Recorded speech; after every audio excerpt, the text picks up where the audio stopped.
Oh, Valentine, we've lost our minds. By Dan Gutman. Chapter 3. A Teachable Moment. After Pierre passed around his stinky cheese, Mr. Granite told us to open up our math books again. That you'll never believe who poked her head into the door at that moment. Nobody!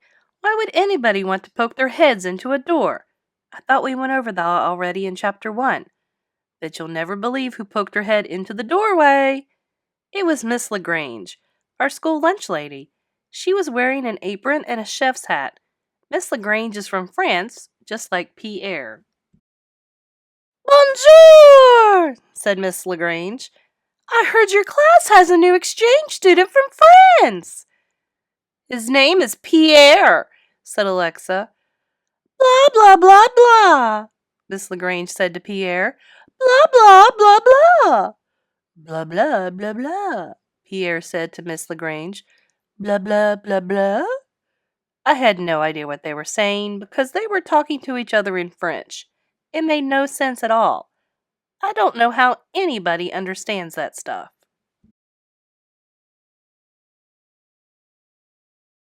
Isn't French a beautiful language? Said Andrea.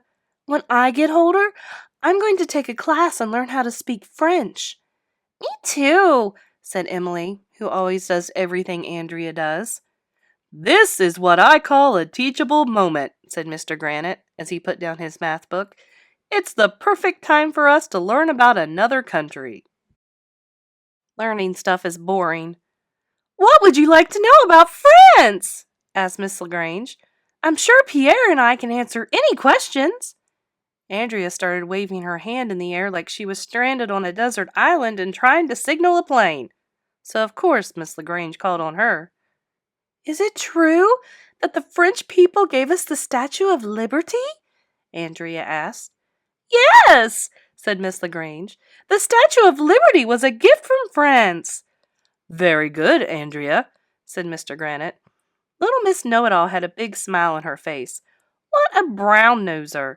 She knew perfectly well that the French people gave us the Statue of Liberty. She only asked that question so everyone would know that she knew the French people gave us the Statue of Liberty. Andrea's always doing that. How big is France? Asked Alexia.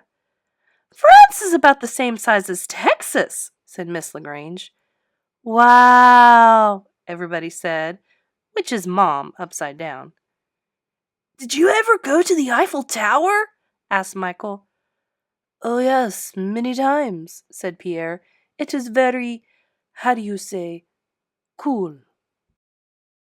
The Mona Lisa is in France too, said Andrea, who was obviously trying to impress Pierre with how much she knows. Very good, Andrea, said Mr. Granite. Why can't a truck full of Mona Lisas fall on Andrea's head? Hey, I asked, in France, do you call French fries American fries? No, we call them pommes frites, said Pierre. We also eat frogs' legs and snails, which we call escargot. Ew, gross! They eat snails! Maybe I'll make escargot for lunch tomorrow, said Miss LaGrange. Ugh, I'll be bringing my own lunch. I'd rather die than eat those escar things. Did you know that the hot air balloon, the parachute, and the submarine were all invented in France? Asked Miss LaGrange. They probably invented that stuff so they could get out of the country, I said. Why would they want to get out of the country, AJ? Asked Mr. Granite. So they won't have to eat frogs' legs, snails, and stinky cheese anymore, I said. Oh, snap, said Ryan. Very funny, Arlo, said Andrea. Do you have Valentine's Day in France? Asked Emily. Oh, yes, said Pierre. But in France, every day is Valentine's Day. Ugh, gross. There are lots of English words that come from French, said Little Miss Perfect, like souvenir and mayonnaise. And villain, dungeon, rendezvous, and camouflage, said Miss LaGrange. and croissant, turquoise, cinema, and aviation, said Pierre. And thermometer, leotard, garage, and machine, added Mr. Granite. Blah, blah, blah, blah. What a snooze fest. I thought I was going to die from old age. We learned a lot of stuff about France from Pierre and Miss Lagrange. Did you know that just 12 years after our Revolutionary War, they had a revolution in France? So they were just a bunch of copycats. We also learned about some French guy named Napoleon who was always sticking his hand in his shirt.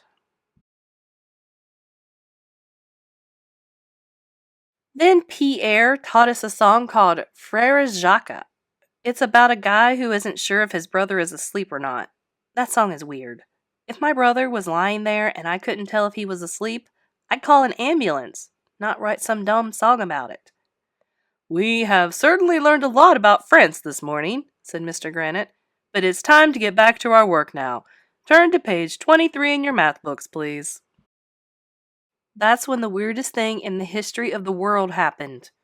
Bring, bring, bring. It was the lunch bell. We all cleared off our desks and got ready to go to lunch. I learned one important thing about France.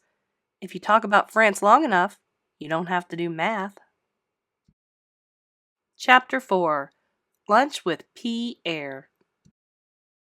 We walked in single file to the vomitorium. It used to be called the cafetorium, but then some first grader threw up in there, and it's been the vomitorium ever since. Ooh, sit next to me, Pierre, begged Andrea. No, sit next to me, begged Alexia. Can I sit next to you, Pierre? Begged Emily.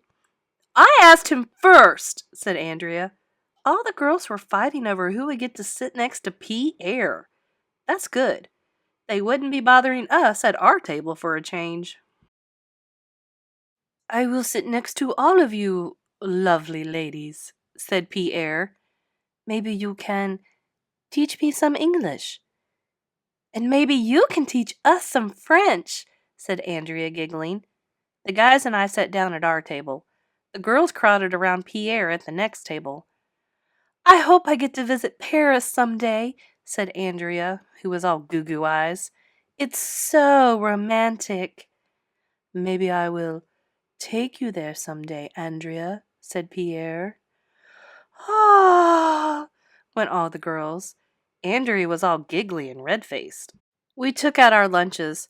We all watched as Pierre opened his backpack. I was sure he was going to pull out a bunch of frogs' legs and snails and French onion soup and other stinky, gross stuff they eat in France. I have a baguette, Pierre said. What's that? I asked. A little bag? But Pierre pulled out this giant bread thing. It was like 2 feet long.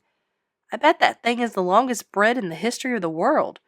You could have a sword fight with that bread. Wow, everybody said, which is Mom upside down. Pierre also took out some more of his stinky cheese. He never runs out of that stuff. Pierre broke off pieces of bread and cheese and handed them around to the girls. The guys and I ate our lunch without saying anything. We were trying to listen to what they were saying at the next table. Pierre, what is this called in French? Andrea asked as she held up a piece of cheese. That is fromage, Pierre replied. Fromage is the French word for cheese. How do you say napkin?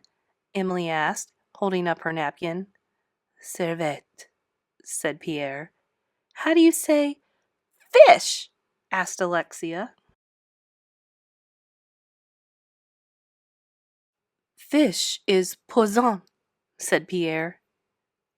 That sounds like poison, all the girls said, giggling uncontrollably. Oh, Pierre, you are simply adorable, said Andrea. The girls were all laughing their heads off, even though Pierre didn't say anything funny. I don't like Pierre, I finally whispered to the guys. Me neither, said Michael. I think you're jealous of him, AJ, whispered Neil, the new kid. Me? Jealous? I said. I'm not jealous of him. Well, Maybe I was a little jealous of Pierre. He was really handsome, and he had cool French accent, and the girls were giving him all the attention. "You're jealous that Andrea likes Pierre," said Neil. "I am not," I said. "I can't stand Andrea."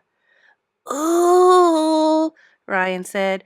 "AJ says he can't stand Andrea. They must be in love." "When are you and Andrea going to get married?" asked Michael.